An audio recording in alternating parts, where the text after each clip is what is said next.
People need anchors, they need a framework to live in. During the World War, people, when they are in a needy situation, they more easily turn to faith. And then Christianity has the idea that, there's a God to whom you are accountable. And many people didn't like that anymore. They said, I want to make my own choices, I want to go my own way. Yeah, you might have noticed that Dutch people are quite skeptic. It has been declining all the way since World War II, and now this is the first time that it's going up slightly again. Massive change over the last, let's say, 80 years. Sometimes religion helps to unite. So if you value the dignity of human life, you treat it with respect. And respect is one of the values behind tolerance and giving space to different opinions. We cannot force faith on someone. So many of the laws in the Netherlands are based on the Ten Commandments. Mm-hmm. Ten Commandments, of course, both for Jews and Christians, are kind of core. 300 or 400 years before, when this colonialism has started, was there any connection with the Christianity of this? Because Christian churches, have they approved this? Religion is used to establish power. We are going into a very dangerous zone. You better take care. The system of slavery has been abolished because of Christians like William Wilberforce who fought for it. People often think that there's a correlation between economic prosperity and happiness, but that's not true. If Jesus would have lived in 2025 in Rotterdam, what would he do?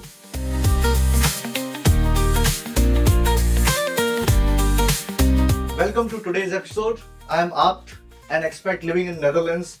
With me is guest is Theo, who works with the organization who promotes Christianity in Netherlands. He will also explain more about this. We will be talking today about the role of Christianity in Dutch culture or in Netherlands, and what was the past, what is present, and what will be the future looks like. Apt, first thank you so much that you invited me here. Yeah. Normally we play tennis.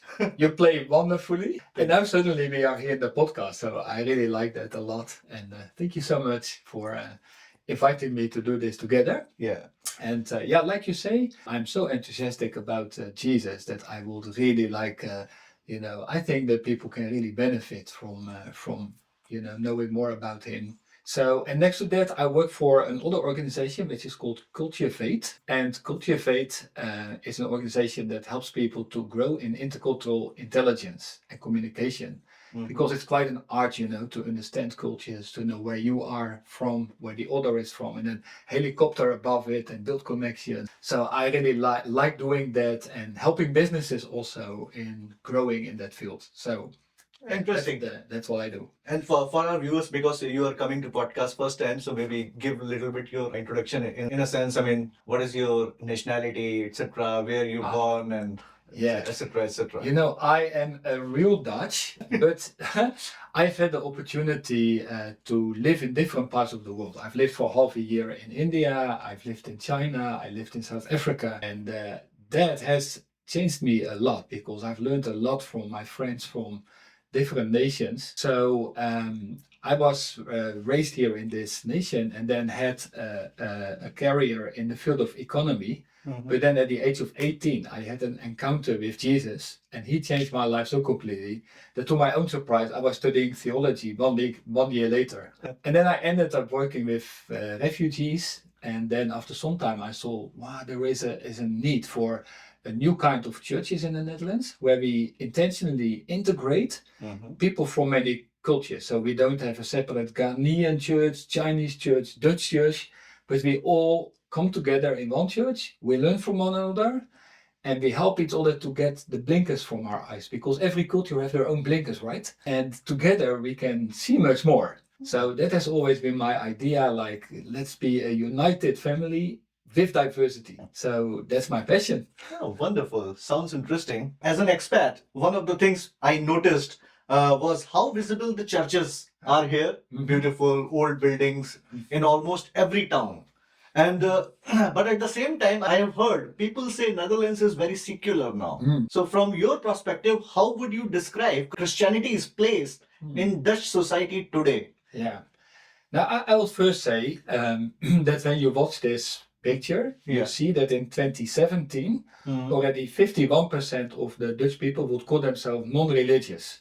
51%. And right now that is 57%. Mm-hmm. And in this picture you can see how it's divided, how many Muslims and Christians and different streams of Christianity. Mhm. So you can see that there is a great change from World War II till now.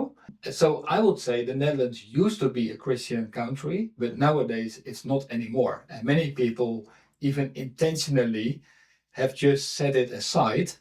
And honestly, that's also due to the behavior of many Christians who were sometimes so judgmental to others. And so I can also understand why many people say, I don't want that religious stuff. Give me my freedom. Interesting. Okay. If we move forward, a little bit to know more about. So, Netherlands has such deep Christianity history. Mm. Calvinism, the Reformation, how the country was politically divided along religious lines, and how has that shift in recent decade? I would say that after World War II, during the World War, people, when they are in a needy situation, they more easily turn to faith. Like right now in the Ukraine, many more people becoming Christians or religious than in times before. So, but then after the World War, freedom opened up. People worked hard to rebuild the country, and then also there were many people who say, we would like to do what we want. So you had in that time in the 70s, you had the sexual revolution, and people said, let's just do what we want, And then Christianity has the idea that there's a God to whom you are accountable. And many people didn't like that anymore. They said, I want to make my own choices. I want to go my own way. And then en masse, the Dutch people have turned away. Like I showed the other graphic that in World War II, 80% in 1945, 80% was religious and 65% went to church. Yeah. And right now, as you can see in this graphic, 30% calls themselves religious and 6% still weekly goes to church. Oh. Can you see what a huge difference? So the facts just show that there's a massive change over the last, let's say, 80 years. That's unbelievable. Has impacted society greatly. We never had a change like that in the whole history of the Netherlands. Then in the last decades. Interesting to know. I'm observing a pattern in the current turmoil of geopolitics, which is happening. Since USA is kind of leader of this predominant world, whatever happens over there is being followed all over the places in the world.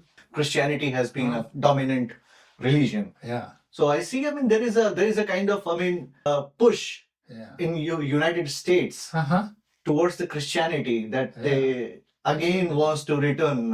Are you following that? Are you following that? I'm following that, and it's very interesting because also in the Netherlands, you will find out that there's a kind of renewed interest in Christianity, and mainly from the younger generation.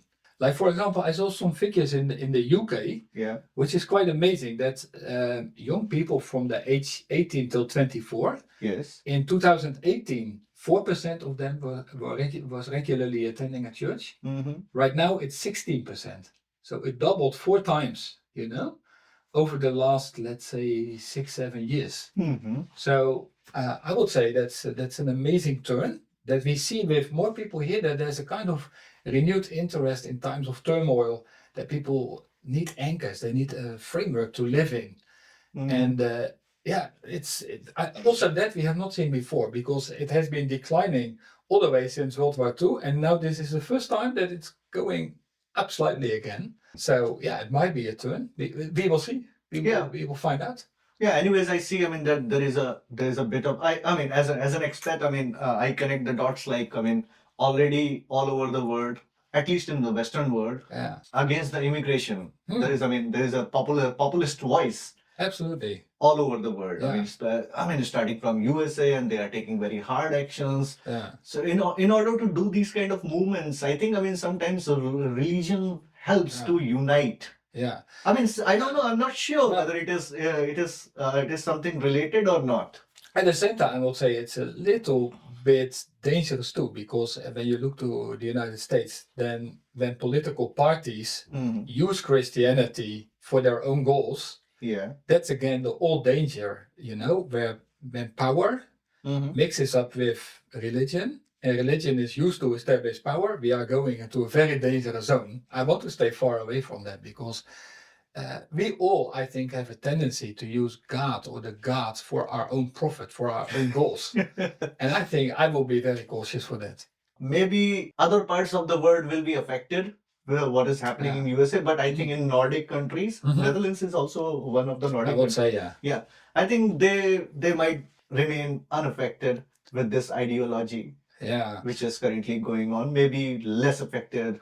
Let's see. I mean, Yeah, you might have noticed that Dutch people are quite skeptic. Yeah. And they won't easily believe things. yeah, So they are always asking critical questions, you know, and Yeah. that is why they always will be cautious. And that's why relatively you have few sects in the Netherlands, because people don't easily go to a new guru or a new preacher or a new pastor who says, I'm going to tell you. Then Dutch people would say, wait a moment, I don't know if I trust this, you know. So that's the mentality. I'm very much. I mean, not. I mean, completely agree with that. But I do acknowledge this because I mean, most of the crowd or most of the Dutch people to whom I meet, I mean, mostly in the metropolitan area, metro cities. Yeah. I don't know what is happening in the suburb area, Yeah. how people think, what are their attitude. I would say, I mean, okay, this is at least a metropolitan view. Absolutely. I don't know. I mean, what is the kind of average view Yeah. across the whole Netherlands? Yeah. Because I don't know, I mean, how villagers, I mean, how people in the villages or those who are doing agriculture, farming, etc., Yeah. what are they thinking? Because I mean, so, if you see people in the metro cities, they are often more open. Sure. And if you see, I mean, people in the village side, they are more, I can't remember the exact word in English. Traditional, conservative. Yeah, conservative. Yeah, but you know, also conservative people will not easily depart from their traditional viewpoints, you know. So they will not easily go to a new person who has a great story and follow me. Yeah. They will also be tied up to, you know, where they come from. So I hope, I mean, this kind of wave which is flowing out in the world that will not impact Netherlands' way of looking things and practicality, I would say. No, I don't think it will impact much. But of course, the younger generation that watches everything on the internet, there will probably be some influence. Okay. Yeah. Okay, so let's move towards the next question. It's about Christianity in everyday Dutch life. Even in a secular country, I feel Christianity still shapes culture. Yeah. For example, Christian holidays are public holidays, and Sundays can still feel quieter. What values or tradition do you think remain part of the Dutch culture, whether people are religious or not?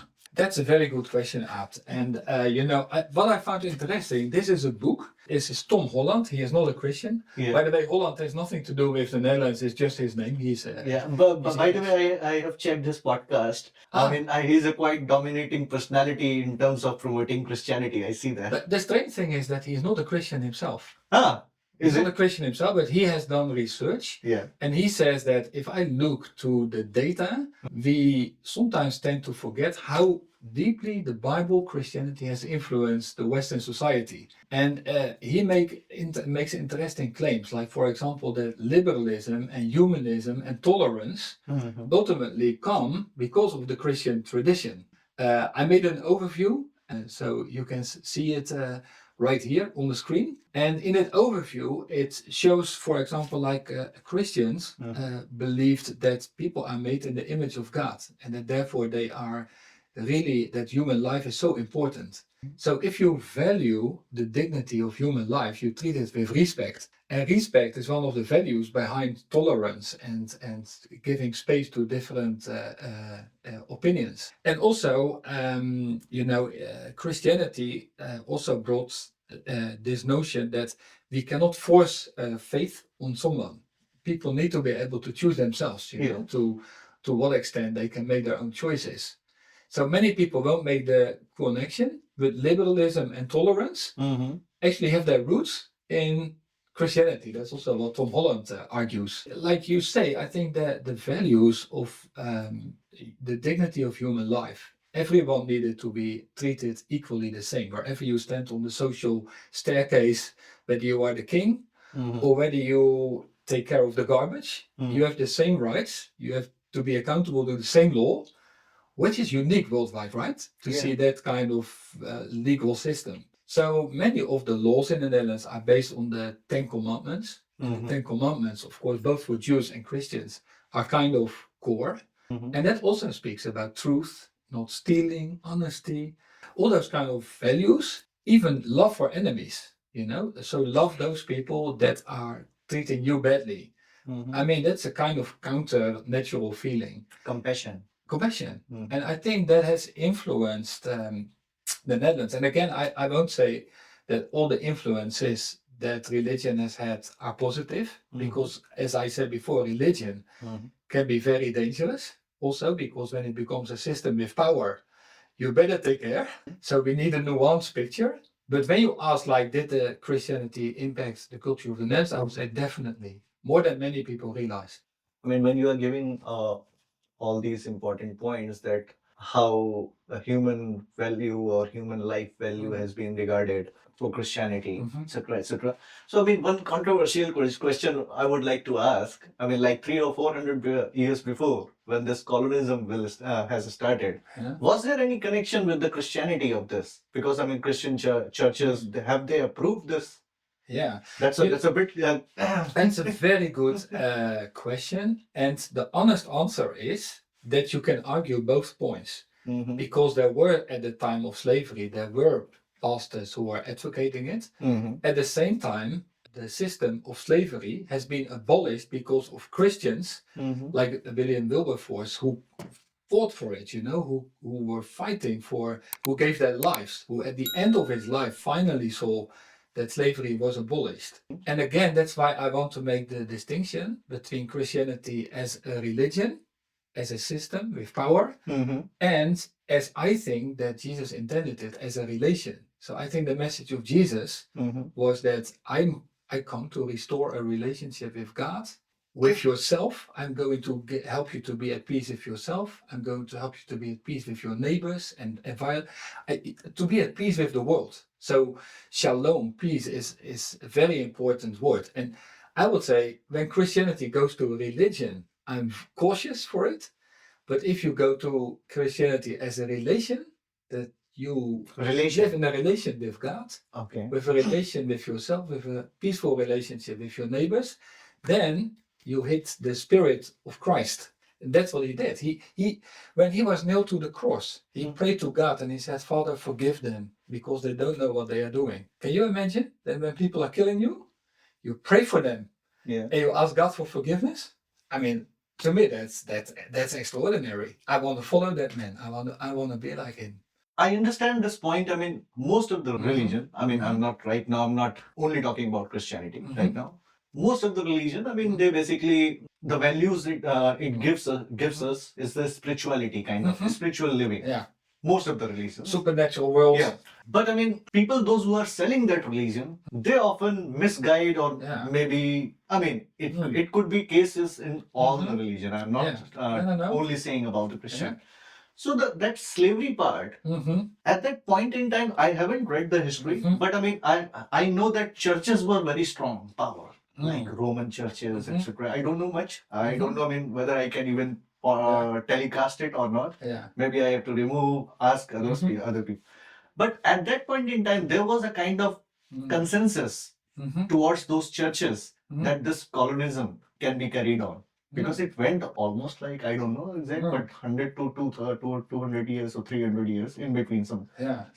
So was there a consensus or agreement at that point in time? Maybe, I'm not saying the religion, when it is being, I mean, churches has become more powerful. So was there, I mean, like a point and that they went beyond the line, forgetting the original values. Yeah, so like I said, also among the Christians, there was a strong part religion in the past, and these religious people who use the Bible to make their own points have even used the Bible to allow slavery.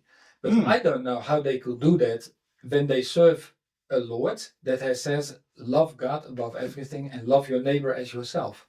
So when you truly will look to those people as neighbors that you love like you love yourself, how can you treat them so badly? So I would say that again, in that time, there have been many who followed Christianity as a religion who have defended slavery. And I think by doing that, they showed that they really did not understand and follow what Jesus said. Mhm. And that's the problem. Even Jesus himself was crucified with the religion of his day. Mhm. So Jesus and religion don't go together. It was the religious people who brought Jesus to the cross. So that is why I'm always, we really have to be humble as Christians and say, if we don't follow Jesus and if we do things that are not in line with his teaching, why would we call ourselves Christians?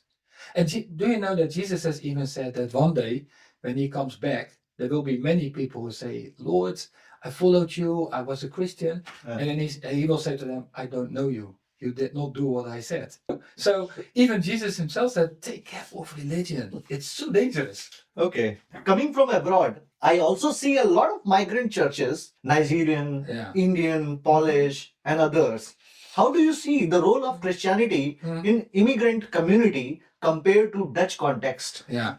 Now, I really love that question a lot because this has been disturbing me. Like I told that when I studied theology, I started to work with refugees first, and then my task was to bring refugees, asylum seekers, and churches together. So then I saw that the Chinese refugees, they went to Chinese churches, and the Brazilians, they went to Brazilian churches, and Ghanaians, they went to the Ghanaian churches. And again, I was thinking like, that is not in line with what I read in my Bible. In my Bible, I read that Jesus came to unite people who are different, and it was disturbing me so much that at the end, it was in the year 2000, that I felt that yeah, it might sound strange to you if I say that, but it felt to me that God said, Theo, why you don't start something that you try to bring those people together. And I was very inexperienced and I made many mistakes, but still I felt that God called us to bring people together in those new intercultural churches. That's how we call them. And then something amazing happened. There was a new church started in 5 years. And then we got questions from Amsterdam and The Hague and Amersfoort. And they said to us, like, what has happened there in Rotterdam? Can't we also do it? So then we started helping others. And then in 10 years' time, 30 new intercultural churches were started. So, of course, there are still ethnic churches. And it's still sometimes divided. But nowadays, more and more, you find a new trend that people say, but also for our second generation, for our children, if we have them in our ethnic church, in our Ghanaian church, they will miss out because they are living in the Dutch culture, and their parents are Ghanaian. But if so, then they cannot invite their friends, to a Ghanaian church. So that is why ethnic churches, they easily lose their second generation. And also for them, it's hard to bring a blessing to the Dutch society because they live in isolated islands. Often an ethnic church stays an isolated island. So we have seen that if we integrate it, we can join forces. And I can say to someone from Ghana and to someone from Brazil, I really need you. Without you, I'm not complete. I want to learn from you. So it's not just you are our guest in the church, but only together we can make it. Only together we can do it. And we have seen the impact of that. Like, for example, in the south of Rotterdam, we have started with House of Hope together. And the people who are leading that, they are now helping thousands of people every year with all kinds of problems behind the front doors. People who have debts, people who have relational problems, people who don't know how to fill in papers, people who don't know how to find in the bureaucracy of the Netherlands to find their way. And we can give them a hand and be there for them. And so if you unite forces, then you see, then you can do so much more. So coming back to your question, yes, there is much fragmentation. There are many ethnic churches, but there's a new trend of more unity and more connectedness. And that's not to say that we are doing everything perfect, because I've made too many mistakes, on the road, and I really can be proud at all to say, wow, look how we do it. But in our brokenness, I would say we can really see that God has done amazing things. Oh, I mean, you have a ray of hope which is already happening, that Yeah. people are combining, the differences are mitigating, less and less. Absolutely. Well, Yeah. now, do you think Christianity here is mostly about institution and churches, Mhm. or more about personal faith and small communities? Yeah, that is such an interesting question again. Mm-hmm. Because I would say yes, people have a great distrust to organization and institutions, Mm-hmm. and more and more people are asking themselves like, how can we make it simple again? Mm-hmm. Like if you, for example, again, if you watch Jesus, he was walking around, he was doing good things to people, he healed them, he spoke the words of life, and now we in the church we have built a system, with where we have our financial responsibilities and our programs and our church events, which again has sometimes become an institution more than a lively organism that brings life to people. Yeah. And more people are saying like, if I want to be a Christian, then I want to follow Jesus. I don't want to follow an institution. I don't want to follow traditions. Mm-hmm. But I want to rediscover, like, when he came, what did he want us to do? To me, the question is so important. If Jesus would have lived in 2025 in Rotterdam, what would he do? And then I would like to find out and do that, That's interesting. One question comes to my mind when we are talking about Christianity maybe coming back and the role or importance of Christianity. If you leave it aside and we will come back to it, see why this decline has happened. I mean, if I read about when I see outside, since I'm coming from Asian culture, I see there is a nuclear family concepts. People are too much segregated. They have their own zone and their complete life. PS5, yeah, they're playing games 5 hours every day. Not all of them, but a lot of young generation. Yeah. Earning money, one house. Yeah. You don't know other your neighbors. Also, I mean, here concept is parents also lives. Basically, kids live. I mean, like after 18 years. Yeah. They move out to other houses. I see, I mean, comparatively, a less connection with the parents. Individualism? Yeah, individualism, Yeah. which I meant to say. Capitalism, this individualism has been promoted quite a lot. Do you see, I mean, there is some, as economic prosperity has gone up and we have somehow left few values which used to connect us as a society, as a community. Now it's quite less. People kind of, I mean, not people, but society has kind of without any vision, or it's kind of too much materialistic. Yeah, absolutely. Yeah, I would say the biggest problem of the Netherlands is individualism and capitalism and materialism. Those things really, I think, they break our nation. And people often think that there's a correlation between economic prosperity and happiness, but that's not true. Like if you look to the Netherlands, can you believe that more than 20% of the people suffer from depression? 20%, This is a known official figure. That's a known official figure. It could be even higher. It could be higher. In the winter time. Yeah, especially now it's higher again. So yeah, and even loneliness. I think in a city like Rotterdam, 40 to 50% of the people is suffering from some way of loneliness. So it can be that you are a part of a relatively poor nation in Africa, and that you are happier than a Dutch person with all the luxury that they have here. Yeah. Why? Because life is more than money, and life is much more than having possessions. Yeah, kind of purpose, sense of loss of purpose. And again, then you see, it's that you are loved, and that you are part of community, and that you are connected, and that you have meaning and purpose. So again, I will say these are the two main things that we as humans need, and both of them are lacking in the Netherlands. Both of them we are in danger of losing them too much, and that is why you see that society has been so disintegrated over the last also 80 years. Because before, church also offered a kind of community to people, like you belong to a church. When you were in trouble, the pastor would come and visit you. Then you would marry in a church service. When you will be buried in a church service. When you get a new child, the child will be baptized. So all of life was integrated into church. But when people left Christianity, they also left church. They were also left on themselves. And that has not only brought positive things to people. I think, when you are explaining all this, then one point is coming to my mind. I think, Christianity or any with the religion or Jesus, but I think, the kind of customs, traditions, it also requires time to time enhancement, because all the rituals may not be valid in today's day. Today's time, because when it was written, there was no, back then there was no electricity. Now we have electricity 24/7. So Absolutely. maybe, maybe there is some revolution, or not revolution, but kind of, what's the English word? Improvisation is needed, so that people can follow in the modern era.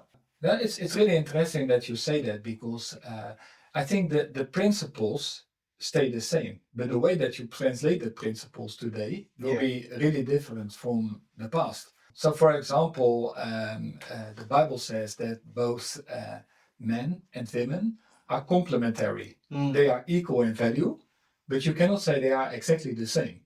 So there are some gifts that God gave to men, there are others that He gave to women. And if we see those differences, then we can serve each other and together become better. But if we do and pretend as if everything is the same, and we don't acknowledge those differences, we also lose the strength that God gives in the two poles, that He gives in males and females. Yeah, I think both are meant for complementing each Yes, other. they are It's meant not to about complement. the comparison or kind of.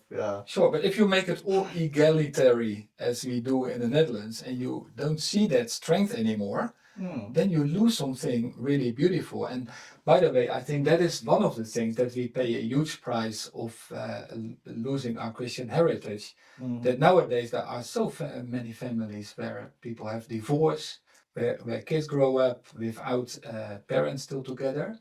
And I say that with great compassion to those who have divorced, because I know it's very painful, and I don't judge them. But before, in a society where marriage was regarded as something sacred, as a covenant for life, you had almost no divorces. And now we pay a huge price of society, of many of the children that, for example, don't have a good relationship with their father or mother, or they will suffer the consequences often throughout their lives of being raised in a family with divorce. And to me, that's heartbreaking. You see, because God did not give His laws to restrict us and to rob us of our freedom, but He gave them as principles to that we would have a safe place to live within. Like if you have a roof, you need a fence on the roof to make sure you don't fall from the roof. Those fences are not meant to restrict your freedom, but they are meant to keep you from being harmed. And the laws of God are given just for our protection. They are good rules. They are good for life, And if we neglect them and we throw them away, then we pay the price of it, and we hurt ourselves. That's that's a kind of very sensitive topic. We also touched upon that, this divorce rate. Yes. It's because, men and women, when they are equal. That could be a bit controversial. Sorry, audience. But we are also touching upon Sure. one aspect towards this, when men and women are equal and both are doing job. And economically, if you see, one person is doing a job in Netherlands, it's quite difficult as of now. To pay the expenses and etc. So all these true. things. So as a society or economic conditions, it is also pushing you that both people should work. If you see the example of this child care welfare. If you both work, then you get more benefit for child care. When I was raised up, there were relatively way fewer people with burnout and depression than right now. And I see also for many women, it's so demanding, to both have a job and a family and a social life. And not only women, also men. I think, in general, if you see, it's very difficult. If both people are working. Yes. You may manage you may manage somehow 3 days, 4 days. It's a difficulty. It's But too I mean, short. but I would say, I mean, again, appreciate, I mean, the society that Yeah. they are still too much innovative that they started coming up with these ideas like working 3 days or 4 days, one Yeah. person, another person is also 4 days. Still, they are quite capable enough, I would say, to customize in this economic times as Yeah. well. Absolutely. If you could share one hope or vision for the future of Christianity in Netherlands, what it would be? Well, you have said something Yeah. before, but maybe. Yeah. Now, you know what I would really dream is that, again, that Christians will be known for their love for all people. And that Christians, again, will be known for bringing hope and community and life. Yeah, I think, you know, that basically humans have two needs. And that is one, to be connected and to be loved and appreciated. And the second, to have meaning and a goal to live for. And what I see is that these are the two unique points that Jesus came to bring to us. So he came to bring us a love that is so amazing that he says that I died for you, I give my life at the cross to bring peace into your life and to restore you, to have peace with God and peace with people again.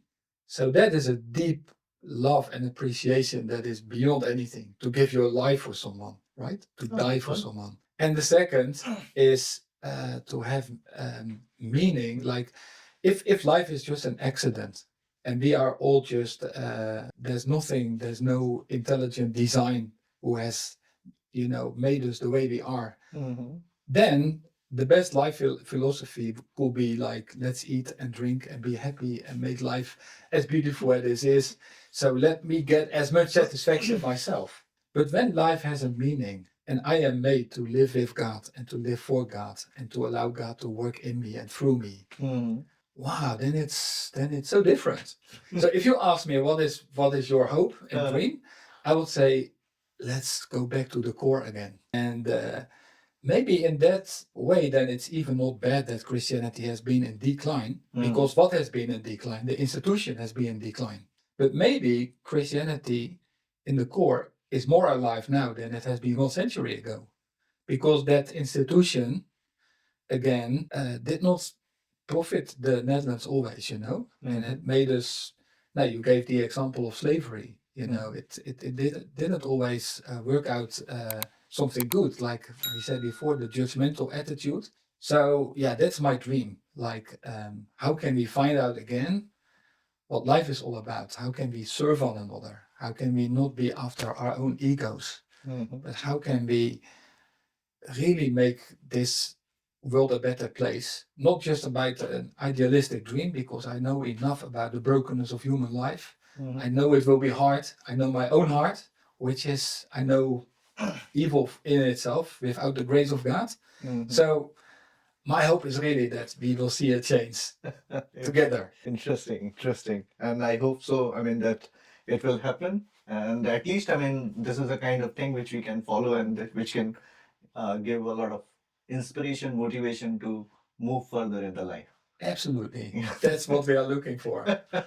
Okay. So thank you so much for joining and sharing your perspective. And to our listeners, thanks for tuning in. Until next time.